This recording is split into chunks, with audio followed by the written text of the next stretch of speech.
कि एक bar magnet की मैग्नेटिक फील्ड हमेशा नॉर्थ से साउथ की तरफ जाती है outside the magnet and south से नॉर्थ की तरफ आती है इनसाइड द मैग्नेट। पर क्या ये सोचा कि ये बिहेवियर इस दुनिया में सिर्फ बार मैग्नेट के पास है? तो आंसर है नो। जो बिहेवियर एक बार मैग्नेट का होता है वैसा ही बिहेवियर एक सोलेनॉइड का भी होता है। उस सोलेनॉइड का भी एक एंड नॉर्थ पोल की तरह बिहेव करता है एंड दूसरा एंड साउथ पोल की तरह बिहेव करता है। मतलब हम ये बोल सकते हैं कि सोलेनॉइड एक टाइप का बार मैग्नेट ही है। तो फिर क्या सिर्फ सोलेनॉइड है जो बार मैग्नेट की तरह बिहेव करता है? तो आप ये सुनकर सरप्राइजिंग फील करेंगे कि इस दुनिया का हर एक ऑब्जेक्ट एक मैग्नेट है। सर जी, ये तो डाइजेस्ट करना बहुत टफ है। देन आई वुड से आपकी बात तो सही है। मैंने भी पहली बार जब ये सुना था तो मुझे भी ऐसा ही लगा था। बट जब मैंने थोड़ा रिसर्च की, रीडिंग की, तो पता लगा कि हर ऑब्जेक्ट एटम से मिलकर बना होता है और हर एटम के अंदर इलेक्ट्रॉन न्यूक्लियस के अराउंड घूम रहे होते हैं। अब जब इलेक्ट्रॉन न्यूक्लियस के अराउंड घूमेगा तो क्या बनाएगा? Current, because we know that flow of electron is electric current. और उसी करंट के पास मैग्नेटिक फील्ड बनाने की एबिलिटी भी होती है। तो बात में कुछ तो दम लगा कि ऐसा पॉसिबल तो है। चलिए सर जी, आपकी बात मान लेते हैं, बट एक बात अभी भी डाइजेस्ट नहीं हो रही कि हमें तो 10th स्टैंडर्ड में ये पढ़ाया गया था कि हर मैग्नेट में एक एबिलिटी होती है दूसरे मैग्नेट या मेटालिक ऑब्जेक्ट्स को अट्रैक्ट या रिपेल करने की। टॉन्ट मार रहे हो?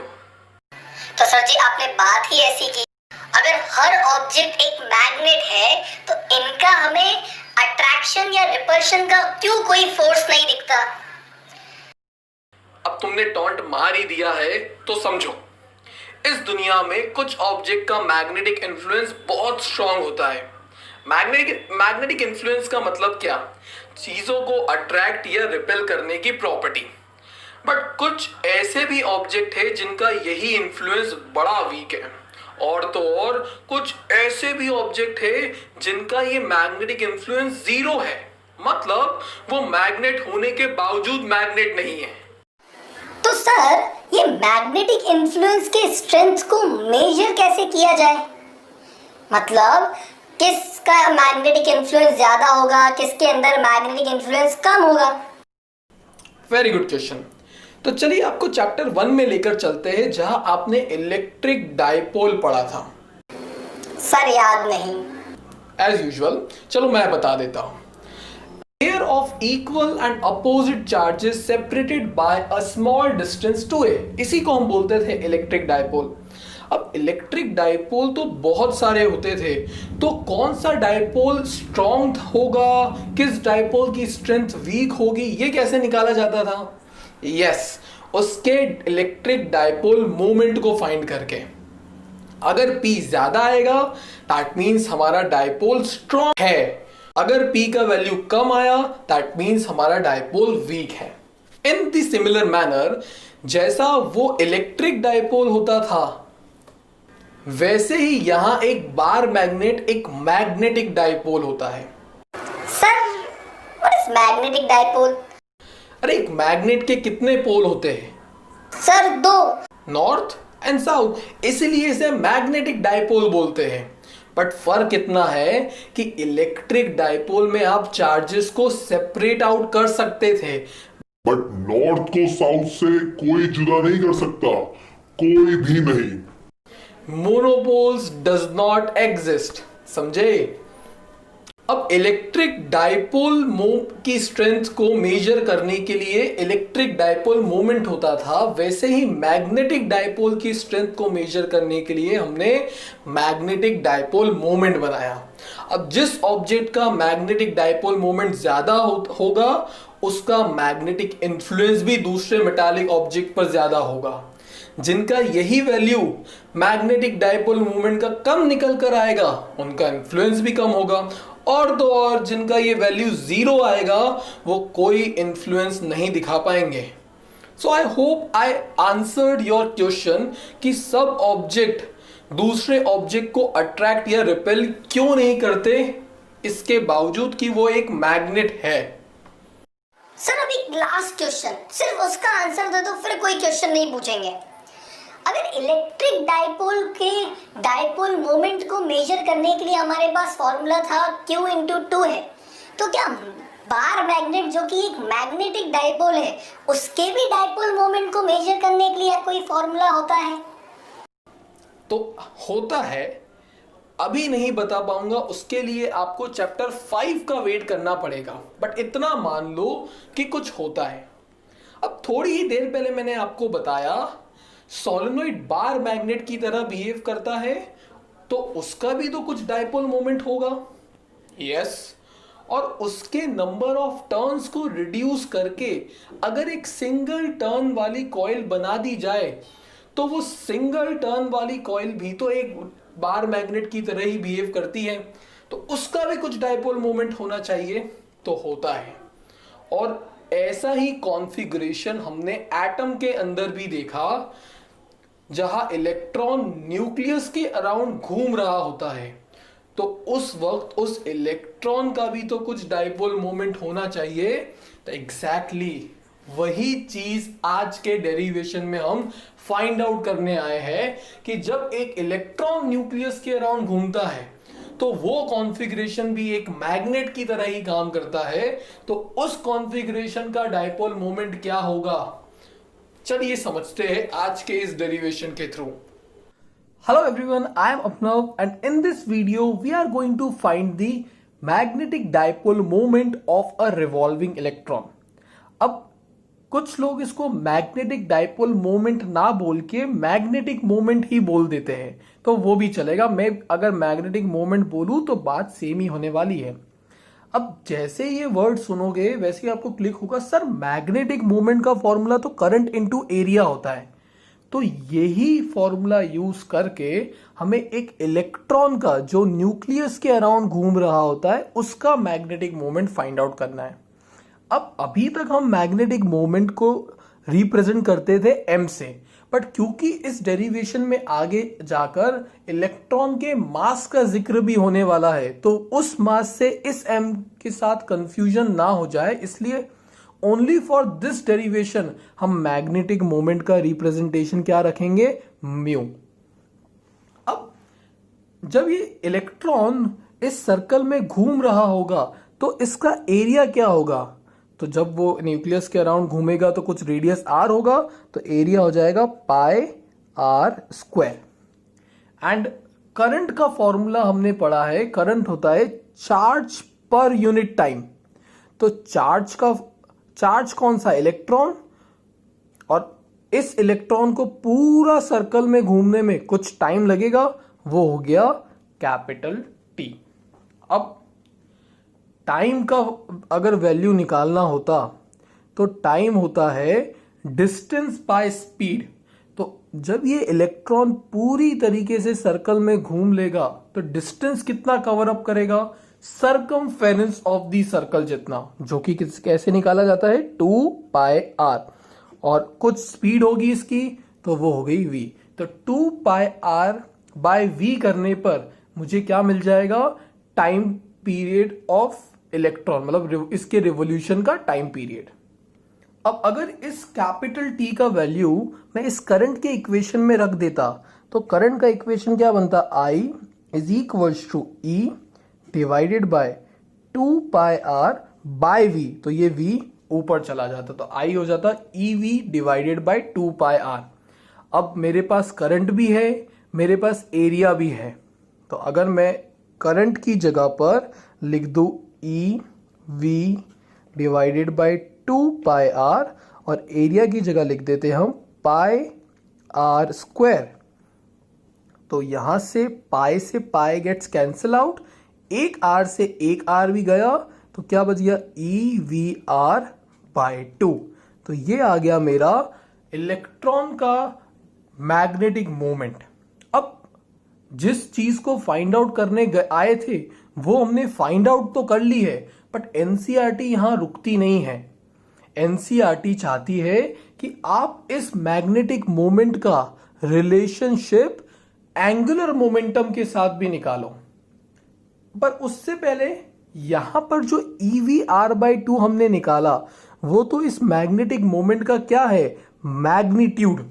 अगर डायरेक्शन निकालना हो तो कैसे निकाले, तो आप देख सकते हैं इलेक्ट्रॉन एंटी क्लॉकवाइज घूम रहा है और हम ये जानते हैं कि जो करंट होता है वो इलेक्ट्रॉन से अपोजिट डायरेक्शन में फ्लो होता है।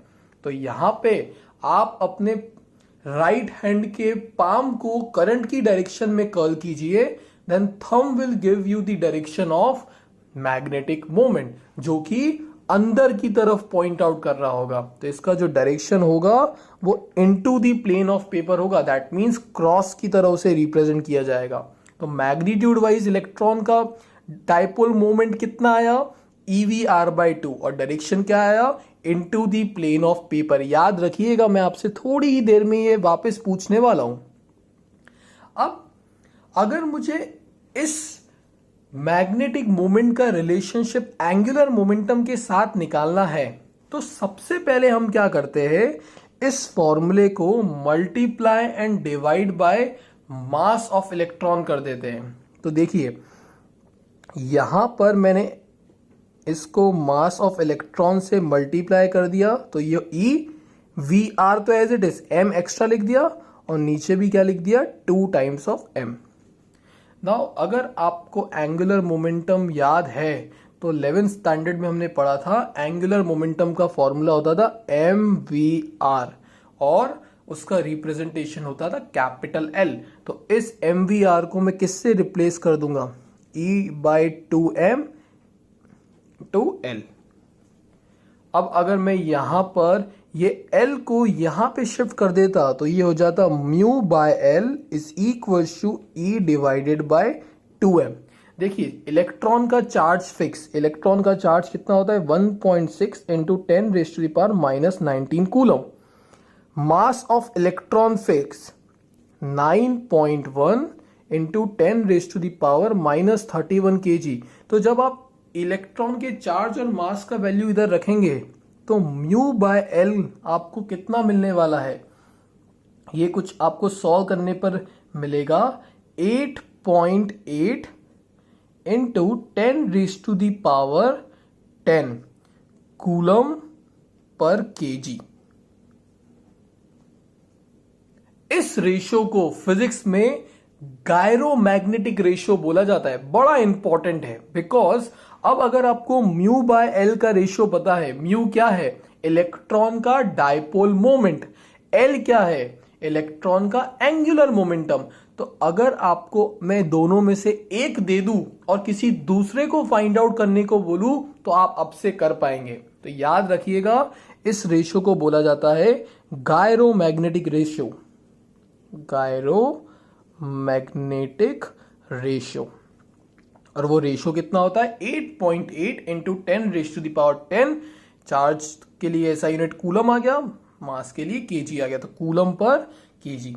अच्छा, कहीं कहीं पर आपको ये फॉर्मूले में माइनस साइन भी दिखेगा। यहां पर ये माइनस साइन क्या बता रहा होता है कि क्योंकि इधर इधर लगा देता हूं मैं ये माइनस साइन, ये था मैग्नेटिक मोमेंट।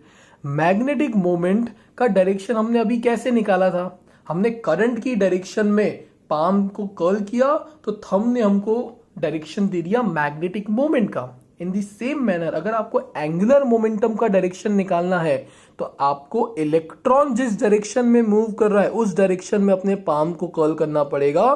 तो ये जो थंब होगा वो आपको डायरेक्शन दे देगा एंगुलर मोमेंटम की।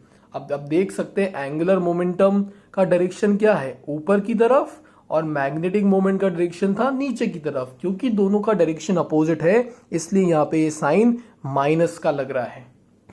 तो माइनस साइन आए तो कुछ माइनस साइन का सिग्निफिकेंस क्या है कि direction of angular momentum and magnetic moment are opposite to each other.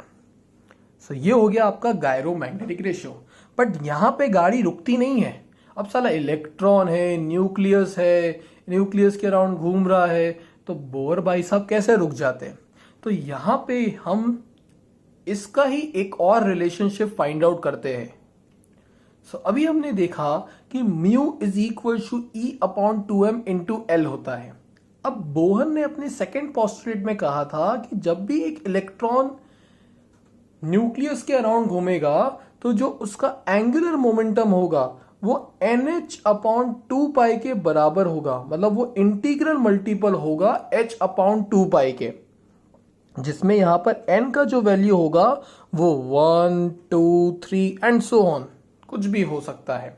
तो अगर इस वैल्यू को मैं यहां पर सब्स्टिट्यूट करूंगा तो E डिवाइडेड बाय 2m और L की जगह पर क्या आ जाएगा NH डिवाइडेड बाय 2 पाई। अब आप यहां देखिए तो H क्या है, प्लैंक्स कांस्टेंट। 2 का वैल्यू पता है, इलेक्ट्रॉन का मास पता है, इलेक्ट्रॉन का चार्ज भी पता है, पाई भी पता है। अगर हम इन सभी का वैल्यू यहां पे सब्स्टिट्यूट कर दे, इलेक्ट्रॉन की जगह 1.6 into 10 raise to the power -19, n की जगह चलिए n रखते हैं, h की जगह आ गया आपका प्लैंक्स कांस्टेंट है तो 6.626 into 10 raise to the power -34, 2 into 2 4, mass of electron 9.1 into 10 raise to the power -31 and pi का वैल्यू हो गया 3.14 इंटू n। तो यहां पर ये आपका एक फॉर्मूला बन जाता है वापस से नया इलेक्ट्रॉन के ही मैग्नेटिक मोमेंट का, जिसमें सिर्फ अननोन क्या है n। अब अगर आप चाहते हैं कि n का वैल्यू 1 हो, मतलब n का लोएस्ट वैल्यू 1 हो सकता है, तो अगर आप फॉर n का वैल्यू 1 मैग्नेटिक मोमेंट निकालेंगे तो ये वैल्यू हो जाएगा 9.27 into 10 raise to the power 24 ampere metre square. देखिए इतनी जल्दी मैंने कैलकुलेशन कर लिया है क्योंकि मुझे याद है, आप करके देख सकते हैं। तो 9.27 into 10 raise to the power 24 ampere metre square, क्योंकि मैग्नेटिक मोमेंट है तो वो क्या होता है, करंट इंटू एरिया, करंट के लिए एम्पियर और एरिया के लिए मीटर स्क्वायर। तो ये एक इलेक्ट्रॉन के मैग्नेटिक मोमेंट का लोएस्ट वैल्यू आता है, लोएस्ट पॉसिबल वैल्यू, क्योंकि n का वैल्यू लोएस्ट कितना हो सकता है 1। अगर आप चाहते हैं कि n इक्वल टू 2 के लिए उस इलेक्ट्रॉन का मैग्नेटिक मोमेंट निकले तो आप इसको 2 से मल्टीप्लाई कर दीजिए, 3 से कर दीजिए, 4 से कर दीजिए, पर मिनिमम कितना होगा, ये होगा। और इस वैल्यू को बोला जाता है बोहर मैग्नेटॉन, BOHR मैग्नेटॉन। तो इसको बोला जाता है बोहर मैग्नेटॉन, याद रखिएगा। तो what is Bohr magneton? It is defined as the magnetic moment of electron revolving in the first orbit of hydrogen-like particle. Hydrogen के अंदर एक ही इलेक्ट्रॉन होता है, इनका वैल्यू उसके लिए 1 होता है। तो हाइड्रोजन लाइक जितने भी पार्टिकल होंगे उनके लिए जो मैग्नेटिक मोमेंट आएगा वो इतना आएगा, और उसी को हमने फिजिक्स में क्या नाम दिया है, बोहर मैग्नेटॉन। तो इस टॉपिक में सिर्फ इतना ही है। आप सभी को मैग्नेटिक मोमेंट का जो बेसिक फॉर्मूला हमने डिराइव किया था EV/2, ये वाला वैल्यू, ये आपको याद रखना है। किधर गया ये? एंड इसका रिलेशनशिप मैग्नेटिक मोमेंट का एंगुलर मोमेंटम के साथ क्या रिलेशनशिप होगा, वो रिलेशनशिप आपको यहां पे डिराइव करके लाना है। और इसी रेशो को बोला जाता है गायरोमैग्नेटिक रेशो। इसका काम क्या होगा कि अगर आपको किसी जगह पर मैग्नेटिक मोमेंट दे दिया जाए और पूछा जाए इलेक्ट्रॉन का एंगुलर मोमेंटम निकालो, तो आप इस रेशो की हेल्प से निकाल सकते हैं। एंड फाइनली एक वैल्यू हमने लाए बोहर मैग्नेटॉन की। बोहर मैग्नेटॉन क्या था? ये एक इलेक्ट्रॉन का लोएस्ट पॉसिबल मैग्नेटिक मोमेंट है। इससे ज्यादा चाहिए तो n का वैल्यू बढ़ाते जाइए। तो अगर आपको फ्यूचर में n equal to second orbit, third orbit, fourth orbit में भी अगर इलेक्ट्रॉन का मैग्नेटिक मोमेंट पूछा होता तो आपको सिर्फ n का वैल्यू ही चेंज करना होता। Thank you so much.